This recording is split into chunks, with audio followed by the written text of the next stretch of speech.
Ya, Galuh dan juga pemirsa, ini masih terkait dengan libur panjang Waisak. Arus lalu lintas di kawasan wisata Puncak pada pagi hari ini mulai menunjukkan peningkatan. Ya, meskipun tidak sepadat kemarin ya, namun antusiasme masyarakat untuk liburan ke Puncak masih tinggi.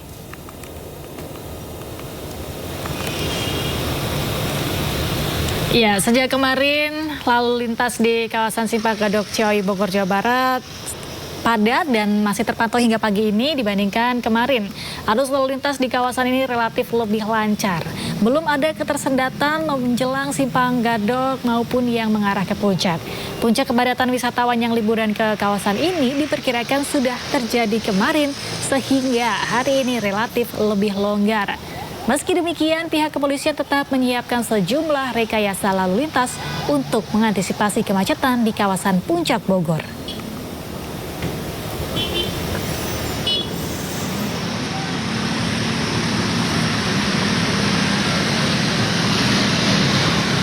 Ya, sejak kemarin kawasan Puncak Bogor masih menjadi primadona kawasan wisata. Tak heran, arus lalu lintas menuju ke sana ini sudah cukup padat ya. Ya.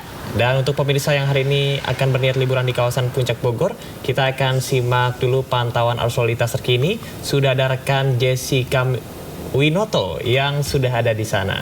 Ya, Jessica, bagaimana situasi di Simpang Gadok saat ini? Apakah masih padat atau seperti apa? Ya, selamat pagi Camar, Galuh dan juga pemirsa. Jika dapat kami sampaikan terkait kondisi lalu lintas di Simpang Gadok ini terpantau mulai padat karena memang informasinya sejak pukul 7 pagi waktu Indonesia Barat tadi sudah mulai dipadati oleh kendaraan dari arah Jakarta menuju ke arah Puncak. Dan memang hingga saat ini pun informasinya bahwa sistem ganjil genap masih diberlakukan sehingga ini pun menjadi himbauan bagi masyarakat yang akan berlibur ke Puncak untuk dapat memastikan plat nomor mobil Anda sesuai di tanggal hari ini yaitu 12 Mei 2025. Walaupun memang dapat kami sampaikan juga, kami juga melihat ada beberapa mobil yang masih menggunakan plat nomor mobil yang tidak sesuai, tetapi di arah mengarah ke Puncak itu sudah ada petugas lalu lintas pun jikalau sudah sesuai nomor plat mobilnya dapat melanjutkan perjalanannya, tetapi bila plat nomor mobilnya adalah ganjil, dapat diputar balikan dan melewati jalan alternatif lainnya. Lalu juga Galuh, Cambar dan juga pemirsa bahwa sistem ganjil genap ini hanya diberlakukan hingga pukul 9 pagi waktu Indonesia Barat nanti. Dan setelah itu akan diberlakukannya sistem one way dari arah Jakarta menuju ke Puncak hingga jam 1 siang waktu Indonesia Barat. Dan setelah itu pun sistem one way dari arah Puncak menuju Jakarta akan diberlakukan secara situasional. Jikalau nanti lalu lintas ya masih padat dan terjadi ketersendatan atau kemacetan yang cukup panjang, akan diberlakukan sistem one way dari arah Puncak menuju Jakarta. Dan memang kami akan tetap terus pantau kondisi terkini atau perkembangan lalu lintas di Simpang Gadok ini, apakah nanti semakin padat atau justru kebalikannya. Dan kami juga tetap menghimbau bagi masyarakat yang akan melakukan libur panjang atau melakukan berlibur ke arah Puncak ini dapat selalu memastikan kendaraan Anda dalam kondisi prima dan juga memperhatikan kecepatan Anda sehingga perjalanan pun dapat aman dan nyaman sampai ke tujuan. Camar, Galuh. Baik, terima kasih Jessica. Kami akan menunggu informasi terbaru dari Anda. Selamat bertugas kembali. Kembali di Studio Today, pemirsa, api suci Waisak tiba di Komplek Candi Mendut, Magelang, Jawa Tengah untuk disemayamkan. Ya, nantinya api suci Waisak akan dikirap ke Candi Agung Borobudur untuk perayaan Waisak.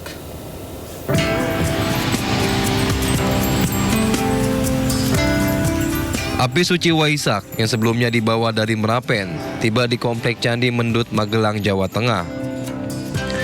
Kedatangan api dharma ini langsung disambut oleh biksu, pengurus perwakilan umat Buddha Indonesia, dan sejumlah pimpinan majelis umat Buddha untuk disemayamkan dan didoakan di altar puja bakti. Seperti lilin jingga inilah selalu memancarkan cahaya. Usai prosesi di altar puja bakti, para biksu yang diikuti umat Buddha melakukan ritual pradaksina, yaitu berjalan mengelilingi Candi Mendut sebanyak 3 kali. Ritual ini dilakukan sambil membawa api dharma sebagai bentuk penghormatan kepada Sang Buddha. Bagi umat Buddha, api dharma merupakan simbol penerangan untuk kehidupan semua manusia di muka bumi. Kalau di Buddhism itu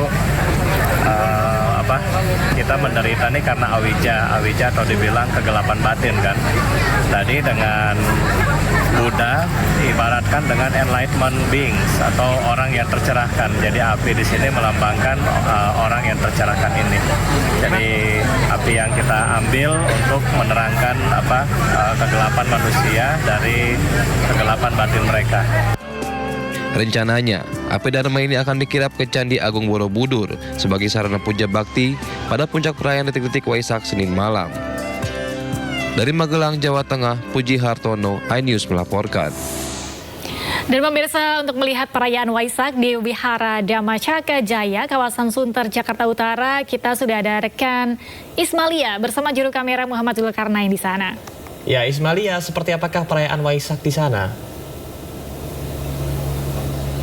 Ya, selamat siang, selamat pagi, maksud kami Galuh, Camar dan juga pemirsa. Saat ini atau hari ini merupakan hari Waisak yang akan dirayakan seluruh umat Buddha. Dan saat ini saya sudah berada di Wihara Dhamma Caka Jaya di Jakarta Utara, yang dimana dari tadi kami memang sudah melihat adanya persiapan di wihara ini. Banyak umat Buddha yang memang sudah berdatangan untuk melakukan ibadah di Wihara Dhamma Caka Jaya. Dan dimana nantinya juga Camar, Galuh dan juga pemirsa, ini untuk tema di wihara ini sendiri, ini mengusung tema Waisak, kebijaksanaan dasar keluhuran bangsa, yang dimana ini merupakan aspek penting sebagai dasar kualitas batin yang pada akhirnya dapat mendorong munculnya peradaban dan keluhuran bangsa. Dan bisa dilihat juga di layar televisi Anda, ini banyak juga sekali umat Buddha yang sudah melakukan ibadah, ini sudah melakukan meditasi, dan juga para umat ini berdatangan dengan keluarganya. Dan juga nantinya sebagai informasi, untuk perayaan sendiri akan dimulai pada pukul 9 yang ditandai dengan dibunyikannya genta dan tambur. Dan nanti sekaligus menandakan mulainya acara ini dengan masuknya Bhikkhu Sangha ke tempat upacara berlangsung. Dan setelah itu nanti akan dilanjutkan dengan penyalaan lilin dan dupa oleh Bhikkhu Sangha serta pembacaan sabda-sabda Sang Buddha. Dan juga nanti untuk ceramah di Wihara Dhamma Caka sendiri ini akan dipimpin oleh Bhikkhu Ratanadiro, dan nantinya umat akan melakukan meditasi yang dipimpin oleh Bhikkhu Sangha serta nanti ada pembacaan doa penutup.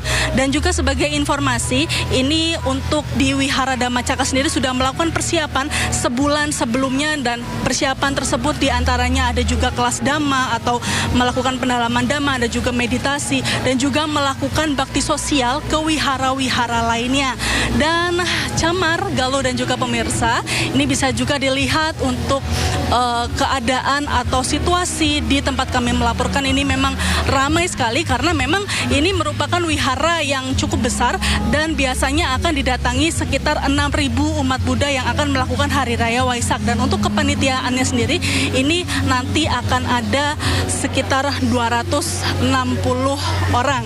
Dan saat ini kami masih menunggu dilakukannya pelaksanaan atau dimulainya pelaksanaan Hari Raya Waisak di wihara tempat kami melaporkan. Kembali ke Anda. Ya baik, terima kasih. Sudah ada rekan Ismalia Medasari yang melaporkan untuk situasi dan kondisi mengenai perayaan Waisak di sana. Selamat bertugas kembali. Kita beralih ke informasi lain, pemirsa. Kericuhan terjadi usai pertandingan antara Madura United dengan tamu Borneo FC.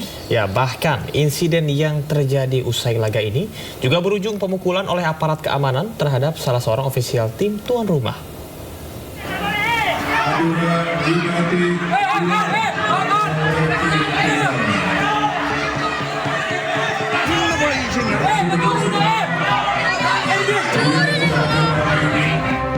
Stadion Gelora Bangkalan tiba-tiba meledak beberapa saat usai pertandingan antara Madura United dengan tim tamu Borneo FC berakhir. Para pemain maupun ofisial kedua tim terlibat keributan di pinggir lapangan.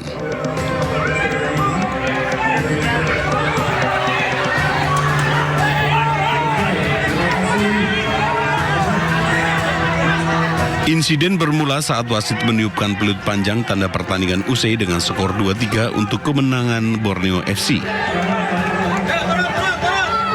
Diduga karena kegirangan bisa meraih kemenangan di kandang lawan, sejumlah ofisial tim tamu melakukan selebrasi berlebihan, bahkan hingga di depan bench pemain maupun ofisial tim tuan rumah. Selebrasi kemenangan provokatif inilah yang kemudian memantik emosi sebagian ofisial Madura United. Kondisi chaos pun langsung terjadi antara kedua tim.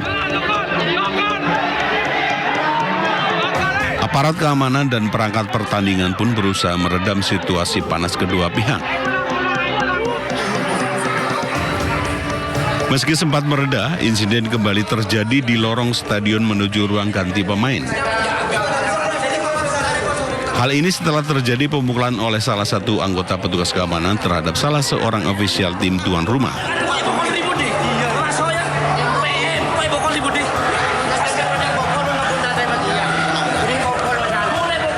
Terpancing karena adanya ofisial dari tim Borneo yang memprovokasi teman-teman dari tim Madura. Mungkin dari saya pribadi itu merupakan suatu hal yang kurang respek lah. Walaupun mereka posisi menang ataupun kalah, respek di atas segalanya, tetap di atas segalanya. Kami semua menyayangkan, teman-teman menyayangkan, semua supporter di Indonesia juga menyayangkan hal-hal yang memprovokasi. Itu tidak menunjukkan sifat respek. Meski sempat terjadi beberapa kali insiden di dalam stadion, namun suasana di luar stadion malah terlihat kondusif. Tim tamu Borneo FC pun bisa pulang menggunakan bus tim mereka dengan aman, tanpa ada gangguan apapun dari supporter tuan rumah. Dari Bangkalan Madura, Taufik Sahrawi, iNews melaporkan. Pemirsa, ribuan warga Ungaran Kabupaten Semarang, Jawa Tengah menyambut kedatangan rombongan biksu Tudong dari Thailand. Yang mereka ini berjalan kaki dengan menempuh jarak sejauh ribuan kilometer. Sementara itu ratusan umat Buddha Kabupaten Temanggung harus menelan kekecewaan karena para biksu tidak jadi singgah.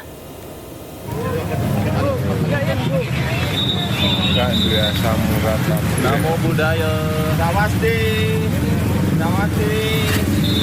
Menempuh jarak ribuan kilometer dengan berjalan kaki dari negara asal di Thailand, rombongan Biku Tudong akhirnya tiba di Ungaran Kabupaten Semarang, Jawa Tengah.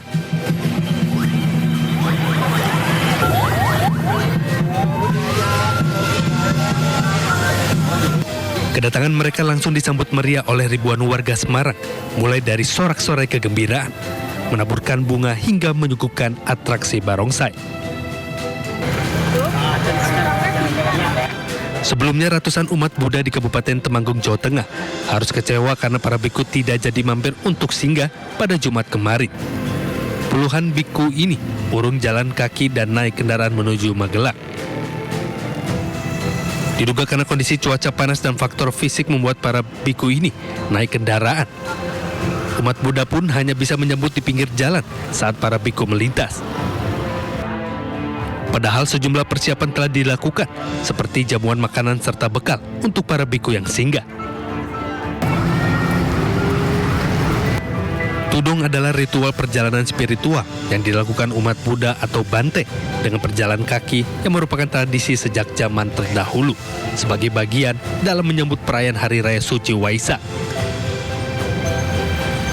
Sementara perayaan Waisak akan dilangsungkan di Candi Borobudur, Magelang, Jawa Tengah pada Senin 12 Mei mendatang. Dari Kabupaten Semarang dan Temanggung, Jawa Tengah, Lurisa Lulu, Didik Dono Hartono, iNews melaporkan. Ratusan umat Buddha dari berbagai negara menggelar doa perdamaian untuk dunia. Doa bersama digelar di Candi Borobudur, Magelang, Jawa Tengah.